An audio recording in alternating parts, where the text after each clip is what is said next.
Amen. All right. Well, I would like to thank Pastor for this opportunity to preach, and thank everybody for coming out tonight. And, my sermon tonight, it's not going to be anything new. It's going to be something that we all know about. We've heard 100 times, but it's something that is great to be reminded of and to be motivated about from time to time. And so tonight I'm going to be preaching about soul winning. Soul winning once again. And so, I talk a lot about this, but, I believe that this is, one of, if not the most important thing in a Christian's life is to be telling other people about how to be saved and to go soul winning and knocking on doors. And so I talk about it a lot.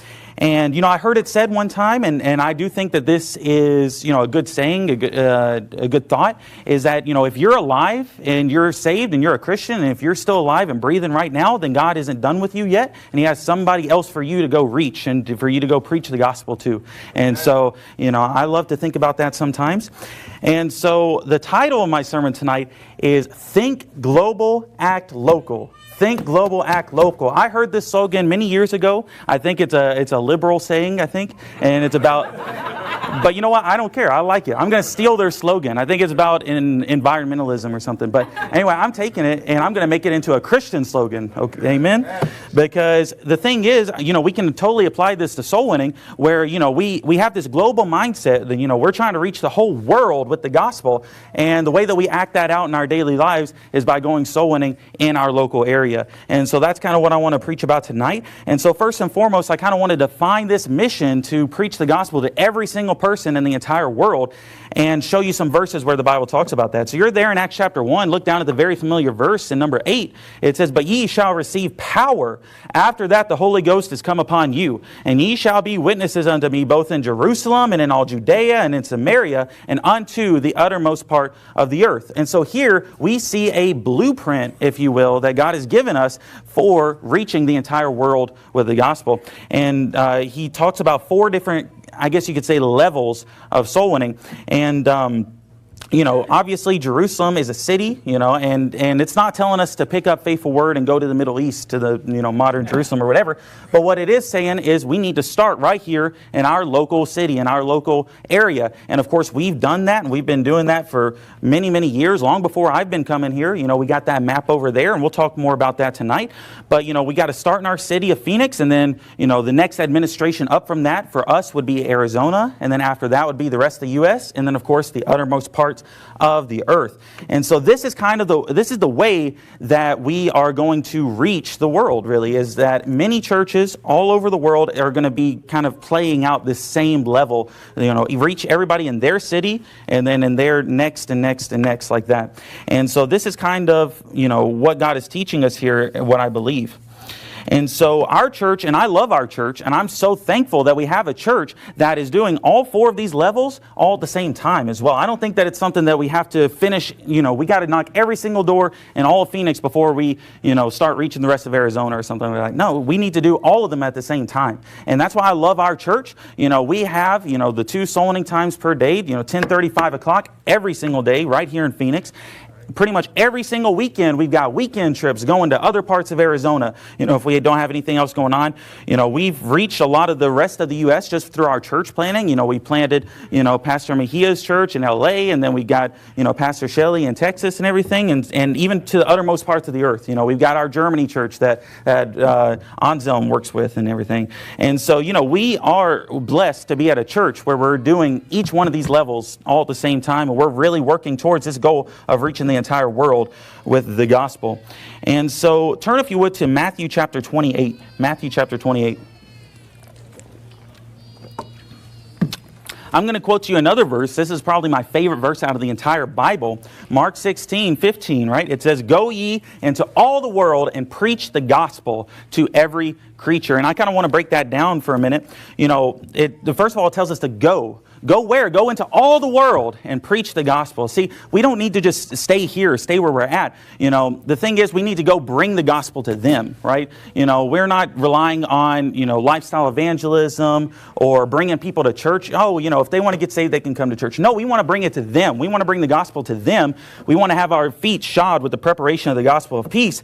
And so we need to go. We need to go to them preaching the gospel. And it says into all the world. I believe that soul winners should go everywhere in the entire world and preach in their local areas. And it says, preach the gospel to every creature. And, call me crazy, but I think every means every. Our job is to literally preach the gospel to every single person in the entire world. And I'm not saying that I'm personally going to do it or that our church is personally going to do it, but we're going to work together. And I believe that over the span of many different churches all around the world, we can get that accomplished. And God is telling us here that we need to get it accomplished, right? This is the goal. This is the Great Commission given to us. This is how we're going to do it. And I believe that, while God gives us this blueprint for how we do it, God also gives us two different modes or two different means by which we're going to evangelize the world as well. And what do I mean by that? Well, in Mark 16, where we were just looking at, I believe that is referring that is directed toward every single Christian, man, woman, boy, girl, young, old, rich, poor. Every single saved person should be a soul winner and going out there trying to get other people saved. And so, that's kind of directed towards all of us. But then in Matthew 28, it's kind of worded a little bit differently. It's also the Great Commission as well, but it's worded differently. Let's take a look at it and you'll see what I'm talking about. So look down, if you would, at verse number 18. The Bible reads, "And Jesus came and spake unto them, saying, All power is given unto me in heaven and in earth." Notice that power there in both verses.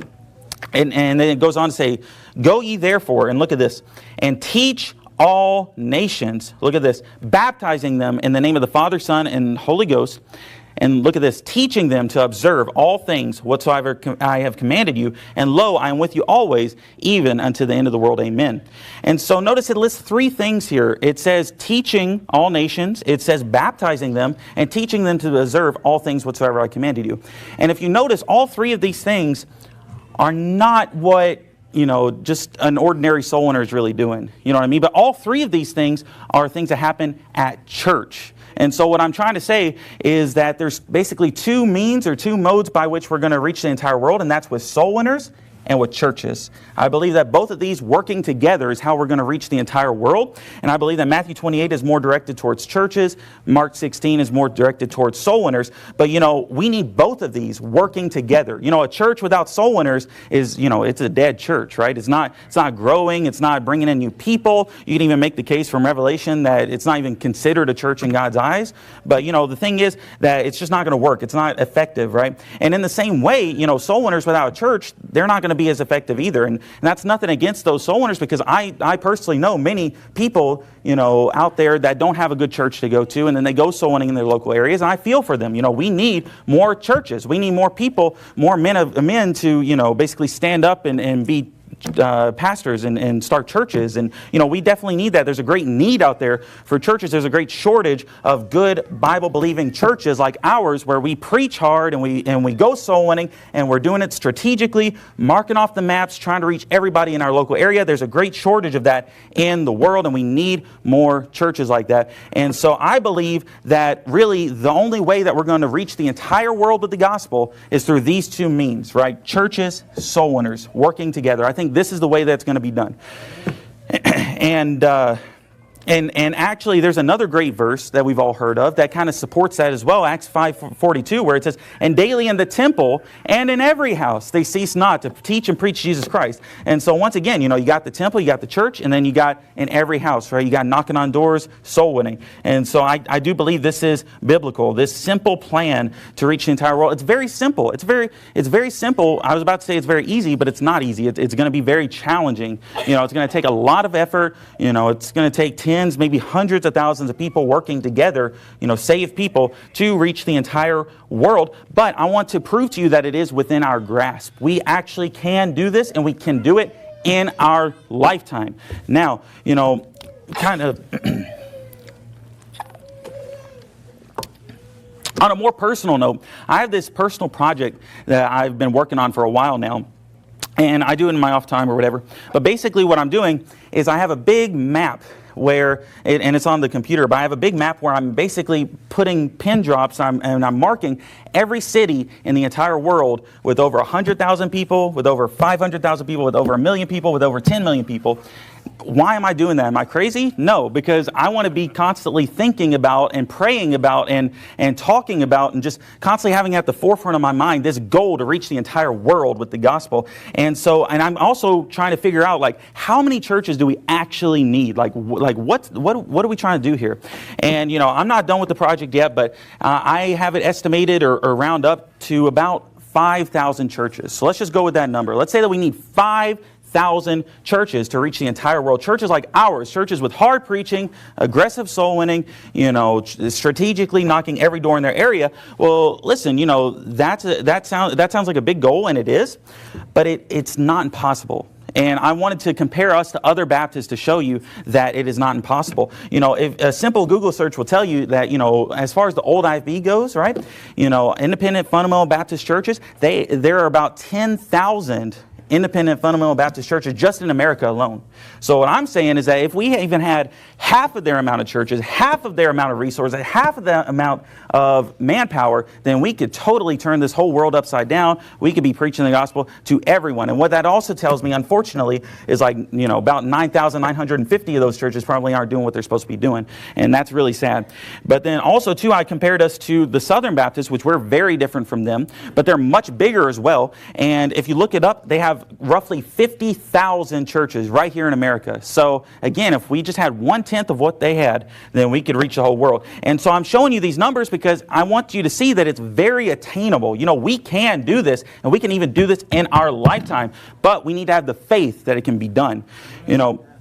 Recently I was asked the question, I'm like, Raymond, or someone, they asked me, Raymond, why are you always talking about, all this crazy stuff about preaching the gospel to everybody in the whole world and, starting all these churches in Africa, and then how are we going to get into these crazy countries in the Middle East or whatever? Like, why do you always talk about all this stuff? Why do you talk about all this stuff that you can't control? And, my answer to that is very simple. I can control it. And you know what? You can too. Through faith, through prayer, we can change things. And, the simple answer is that I have faith. I have faith that this can be done. I have a vision. It's the same vision that Jesus gave us, this great commission. I have a vision, and I can see, basically, what is faith, right? It's the substance of things hoped for, the evidence of things not seen. It's whenever you can see something that other people can't see. And I can see in our future, us having thousands of churches all over the world and tens of thousands of soul winners going out and preaching the gospel, and thousands of pastors getting up and preaching it hard, preaching it as it is, and thousands of maps on the wall like that one over there, and millions of those little orange highlighters, marking in those little streets and everything. I can see that, and I have that vision, and I want all of us to have that vision as well. That's why I think that a sermon like this is so important. So, that's the simple answer. And so, and here's a little caveat too, having this global vision does not mean that I'm asking you to, drop everything and go be a missionary to some weird country that you never heard of, like Liechtenstein or something. Like, I don't even know where that's at. I mean, it's in Europe. I can't point it out on a map. That's not what I'm saying. What I am saying is that, by having this global type of mindset, you can be thinking about, you can be praying about, you can have this faith. Because, Jesus said, hey, according to your faith be it unto you. And then what else does the Bible say? It says that the harvest truly is great, but the laborers are few. Pray ye therefore the Lord of the harvest that he would send forth laborers into his harvest. And so, I do believe that's very important for all of us to have this same vision and to be on the same page about how we're trying to reach the whole world with the gospel. And here's another great reason to have this mindset is because what I believe and what I've seen in my own life and in other people is that if you have this type of mindset and you're constantly thinking about how, oh man, we got to reach the whole world with the gospel, then it's also going to kind of translate into motivating you to do more soul winning right here where you're at. You know what I mean? And that's kind of what I believe about that is, and this is a very motivating thought that we're trying to reach the entire world. And I think to myself, hey, maybe I can't go to Liechtenstein or whatever, but you know what? I can go over here. I can go to the Navajo. I can go to the Hopi. I can go, just right over here in Scottsdale or Mesa or whatever, and we can go preaching the gospel, and we can make a difference right where we're at. And so, hence the title of the sermon, Think Global, Act Local, right? I want us to have this global mindset and have that translate into us doing more soul winning right here where we're at. Amen? So that kind of...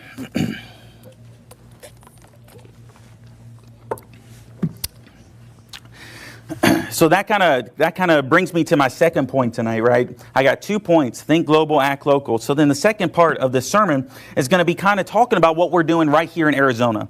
And so, we're obviously we have this map over here, and I encourage people whenever they move to the church to take a picture of that map and then check it many years later and see how much progress that we've done. And I took a picture of that 5.5 years ago whenever I moved here, and yeah, it looks way different now. We've knocked so many doors, and I think it's super encouraging. It's really great, but really what I want to talk about tonight and what I want to kind of give an update about and an overview about is what we've been doing on the weekend trips, right? These weekend trips are awesome, and I love them, and we're doing them pretty much every single weekend. You know what I'm talking about, because, it's awesome. And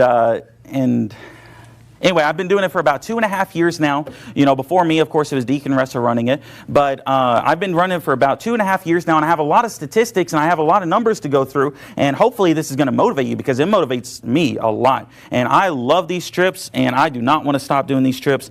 But let me kind of explain to you some of our progress that we've made over the past 2.5 years up on these Indian reservations and in these counties that we've been doing. And so, our first trip that we did, where I was running it, we went to Globe, and it was on February 6th, 2021. And I remember I was super nervous because I'd never run a trip like this before. And I remember that it was snowing that day. It was one of the only times that we've gone soul winning in the snow, and it was pretty cool. I remember I was partnered up with you, Thomas, and then we were soul winning over there, and we got 4 people saved that day. And so that was awesome. And so we continued doing Globe on our one-day trips for the next several months until it got too hot outside. And then on June 19th of that same year, we had our first Payson trip. And we had the biggest turnout that we ever had. We had 26 people come out, 26 soul winners come out. Remember, Pastor was there. It was a great trip as well. And, we just finished Payson, less than a month ago. And so, it took a long time, but we got it all done. Payson had like 15,000 people there, and we're done with it. We're also done with Globe, and we're done with all the surrounding towns that's all around it as well. And both of these, Globe and Payson, are both in the same county of Gila County. And, we've been really knocking out Gila County, and we've gotten a lot done, and you're about to see some of those numbers in a second. But, and then now we have all these very small towns that we're trying to do in Gila County, way smaller than Globe, way smaller than Payson. Just last weekend, we went to Hagler Creek, and we knocked all the doors there in like 2 hours. It was 40 doors. It took very, very, very little time to finish it. And we finished it. And actually, I didn't realize this till afterward. But whenever I came over here to our checklist and I marked it off, we're done with Hagler Creek, I saw that it was the second smallest town in Gila County. So the first smallest is Bear Flat, and we're going to be going there in a couple of months. But right now we're going to Young with a population about 650. And so we need 2 or 3 more trips to get that done. And so altogether, this is all Gila County, and we can knock all of Gila County just with our one-day trips. And the population of Gila County is 53,589, and we have already reached roughly 30,000 people in Gila County. So we've already reached a ton of people out there, and we got about 20,000 people left. And let me tell you how many salvations we got from all those trips put together. We have gotten 228 people saved in Gila County. So these one-day trips have been really fruitful. They've been really great, and so I'm loving those. Now, those are just the one-day trips. Let me talk a little bit about our 2-day trips that we've been doing too, because we do Saturday trips, and then we alternate. The next weekend we'll do a Friday, Saturday trip. And so back then in February of 2021, we started going to Graham County. And so the biggest town there, the town that we went to, was Safford. And we have finished Safford. It had about 10,000 people, I should say. And we finished it. And Graham County still has a lot more left to do.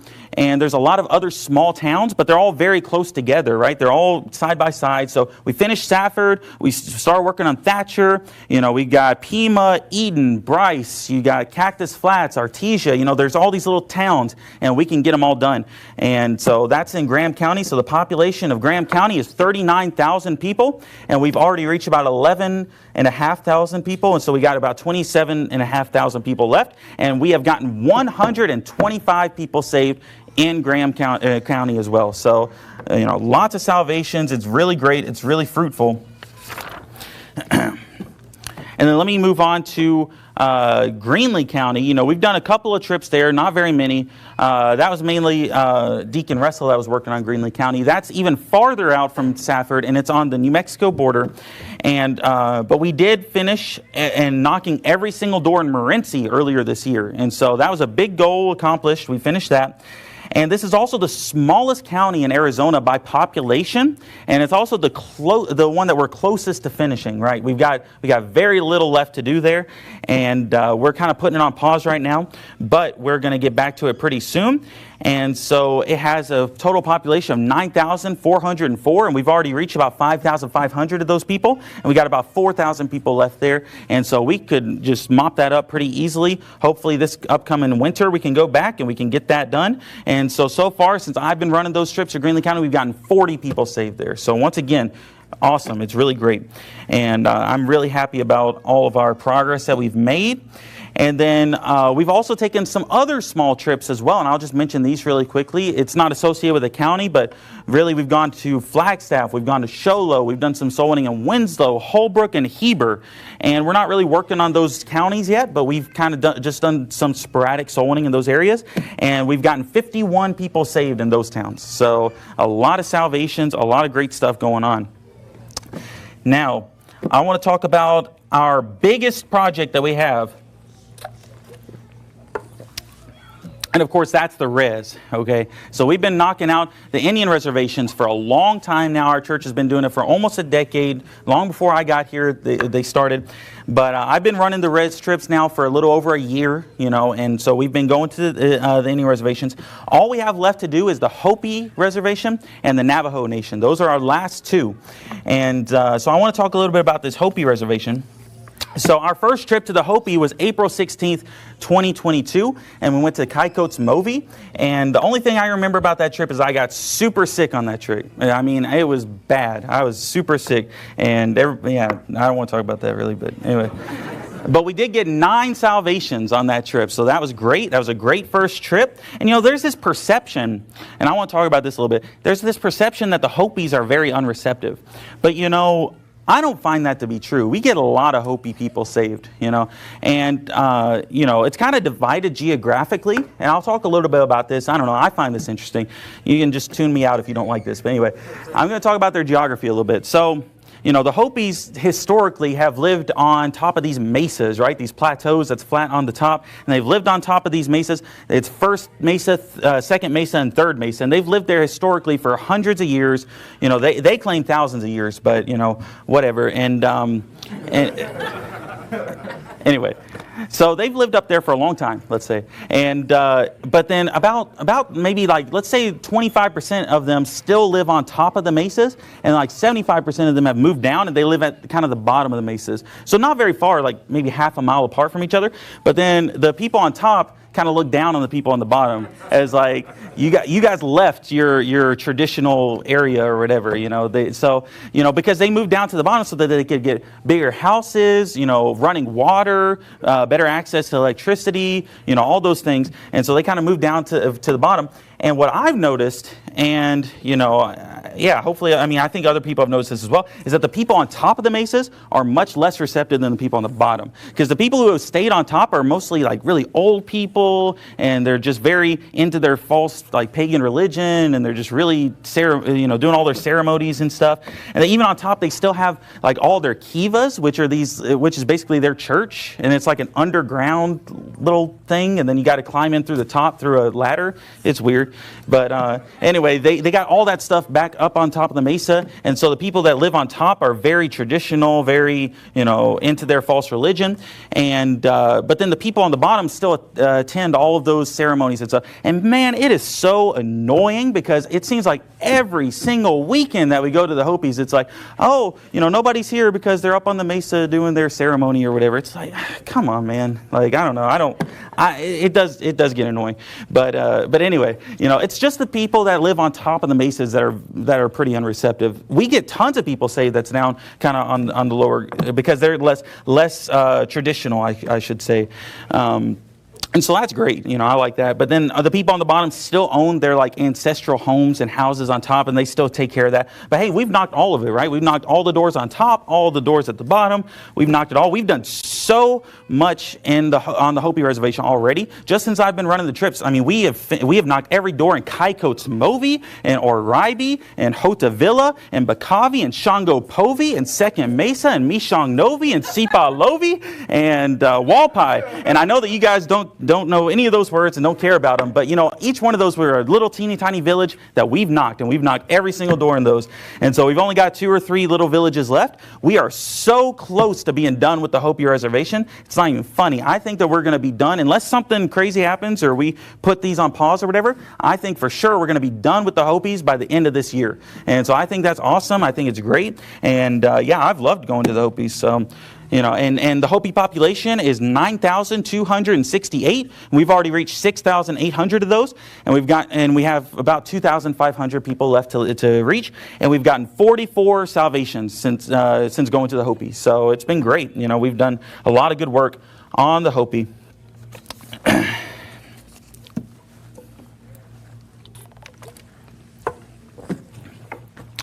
And finally, I just want to talk about the Navajo Nation, the big guy. It's gigantic. It's really big. It's hard it's just really big. The whole Navajo Nation, land-wise, is as big as the state of West Virginia. So it's huge, and it stretches out into New Mexico and Utah as well. But we're focused on our part right here in Arizona. And in Arizona, we have about 55,000 Navajos. So we have the bulk of the Navajos living right here in Arizona. And we've already knocked over half of the Navajo Nation. But the first half of us knocking the Navajo Nation went way faster than the second part will. And let me explain to you why. Because unlike the Hopis, where they're all living on these 3 mesas and they all live like side by side, and it's very easy to just knock their door and move on to the next door. The Navajos get on my nerves because, it's kind of part of their culture. I was reading this in a book just this week, actually. But it's part of their culture to just kind of want to stretch out. They want lots and lots of space around them. And so what they'll do is they'll find this little canyon inside of a bigger canyon that's like 3 miles from their nearest neighbor, that's like 10 miles from the nearest paved road, that's like 30 miles from the nearest town. And they're like, this is a great place for my house to be put, or whatever. So it's so hard to get these houses that's way out there. And so it's not like I can just drop off a team and be like, all right, you guys get this house, and then down the road about a mile, you got another house, and then I'll just come pick you up in 2 hours or whatever. Like it takes so long. So it's been it's been a struggle to try and get all these Navajos knocked. The first half of the knocking the Navajos, we did all the big towns. So we did things like Tuba City, Kayenta, Window Rock. But then now we're kind of more in the rural areas, and it's much harder to reach. But we've been kind of working with some different strategies. So one thing that we did this past weekend, whenever we got the 10 people saved on the Navajo reservation, just yesterday and the day before, is that we had 2 teams, and each team took a separate vehicle. And so that way we were able to have more autonomy, and we were able to drive from door to door. And so we're doing little stuff like that to try and make it a little bit better and get more people saved. And so just one of those teams got 9 Navajos saved, and then the other one got 1. So we got a ton of people saved by doing it that way. And so the Navajos, they're super receptive. And just one more thing about them living out in the middle of nowhere. I want to tell this story. It's really funny. So it was me and Anselm, and I think that you remember this too. But it was our very first Monday, Tuesday trip that we went up there, because I take a lot of Monday, Tuesday trips to the reservation, just me and, one other person or whatever. We go up there, knock a few more doors just to try and blow through this. But me and Ansel went up there. This was our first time doing it. And so from the paved road, it was about 5 miles to these houses that we wanted to reach. There were about 4 houses in a little pod where they were living at. And it was about 5 miles away. And it took us 2 hours to drive over there to find those, to get there. We would go down this road and it would say Indian Route 1189 or something. And I'm like, oh, cool, it's a highway. It's got the highway sign. And then it would degenerate into this like 2 tracks with the little grass growing in the middle. And then it just ended at a cliff. And I'm just like, oh, man. And so then we had to backtrack. And then what we did then was we went down another route, and then it ended at a dry creek bed or whatever. And then we tried another one, and then finally it dead ended in somebody's front yard. And then they just walked out. They were like, "What are you guys doing here?" And then we asked them for directions, and then we were able to finally 2 hours later make it to these 4 houses that we were trying to do. And so we pulled up, and I had to slam on the brakes because their driveway was just totally covered, just full of mud. It was just mud. And so I couldn't drive the church van over there. But I'm just like, you know what, Anselm? It took us 2 hours to get here. We are walking. We're walking it. And so it was probably like a mile long driveway or something like that. We could just see them off in the distance. And so, but I thought it would be okay, because the thing was that, yeah, it was super muddy. It was like a foot of mud, but then at the very top, it had been like baked by the sun. So it was kind of hard on the top. So I'm like, well, it won't hold the weight of the van, but surely it'll hold our weight. And no, it did not. Within our first 2 or 3 steps, we just sank, boom, straight in, and it went way past our ankles, and we got totally muddy. But I'm just like, you know what, let's just keep going. And so we went for like a mile like that, and I'm just like, no, I'm not giving up on these houses. It took us so long to get here. And, we got to the end, and so there were about 4 houses there. 2 of them, nobody answered. 1 of them, the guy wasn't interested. But then the last one, there was this old lady that came out, and she's just like, how did you get here? I've been stuck here for 2 weeks. How did you get here? And I told her that we walked, and she saw our feet, because by this point, it looked like we had big brown boots on, just like way past. And she just died laughing. She thought it was so funny. And she heard the gospel. She wanted to hear what we had to say, and she got saved, and she was even crying at the end. She was just so thankful that we brought her the gospel. And, I'm a little bit smarter nowadays, so I don't do that anymore. I check the route before we go, and then if it's muddy, then I'm just like, they have to wait until monsoon season is over or whatever. But if I had done that with this lady, maybe she wouldn't have wanted to hear. Maybe if she had a good driveway or whatever, then she wouldn't have been as impressed and wanted to hear what we had to say. So it was totally worth it just for that one lady, and she got saved, and it was a really great experience. But I did learn a lot from that time, so I'm a little bit more careful now. But I love going to the Navajo Nation. We still have a lot to do up there. It's going to take us a long time, but we're plugging away at it. Pretty much every other weekend we're going, and I'd say somewhere between 2 to 4 times a month I'm going up there with somebody else, and we're just knocking on some doors on a Monday, Tuesday trip. And so the Navajo Nation, like I said, is huge. It has a population of about 55,430 people just here in Arizona, not even including Utah and New Mexico. And so we've already reached just barely over half. We've reached about 28,400 people. We have about 27,000 people left to reach. So it's going to take us a while, but we're going to keep plugging away at it. And our salvation total so far from going to the Navajo Nation has been 84. We've gotten 84 people saved so far just in the past year alone. And so it's been great. It's been very receptive. And now, this is the number that I've been super excited to say. Our grand total for all these weekend trips, for all the soul winning that we've done over the past 2.5 years to Gila County, Graham County, Greenlee County, the Hopis and Navajos, we've gotten 572 people saved since we've been doing these weekend trips. And so, you know what? I love these trips, and I want to keep on keeping on with them. And I want more people to get involved, and I love these trips, and I just want to keep going. And I didn't even mention the recreations that are involved, right? We have so many cool recreations that we do. We've gone to Monument Valley. We're about to go to the Petrified Forest. If you haven't gone on one of these trips, hey, sign up. That's going to be fun.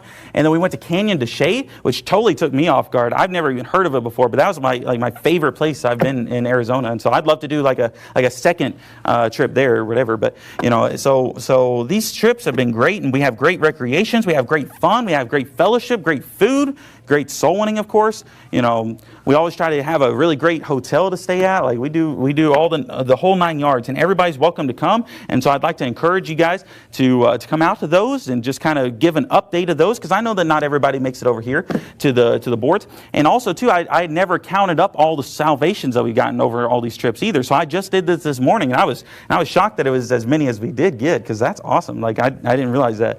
And so we got tons of people saved. And so I kind of wanted to use this sermon tonight to make those 2 points of how we need to have this global vision to reach everyone in the entire world, and then that kind of needs to translate into us doing more soul winning locally. And I wanted to make a special case about these weekend trips, because they're just so much fun, and I love them and everything. And so I have a timeline for when I want to get a lot of this stuff done. The Hopis by the end of this year, Gila County I want to get done by the end of next year, hopefully, Lord willing. And so we'll see. But why did I preach this? I have a weird title. It's kind of been a weird sermon. It's like been 2 big points. How are they even connected?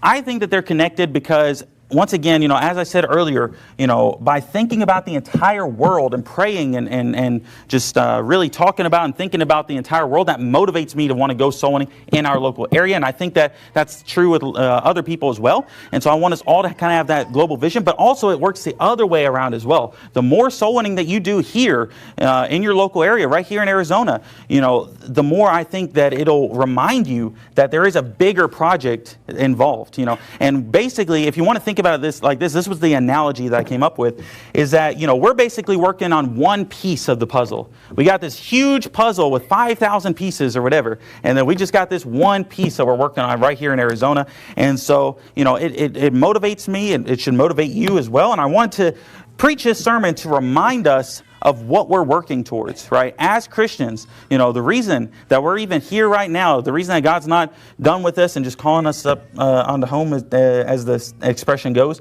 is because, He wants us to continue this mission of soul winning, this mission to reach the entire world with the gospel. And there's no better way to do it than just starting right here from home and just kind of working out from there. And so I hope that you remember this sermon. I hope that you remember, maybe the slogan will help you remember, right? Think global, act local. So I hope that you remember this, and I hope that it gets you motivated to do more soul winning in the future. So let's just pray. So dear Lord, I just pray that something that I said tonight would have helped somebody, Lord. And I just pray that we would all get more motivated, Lord, and just do more soul winning and just reach more people and to serve you more and to love the lost and just reach them with the gospel. And just please help us all to do that, and just please keep us motivated and keep us going strong. And it's in Christ's name I pray. Amen.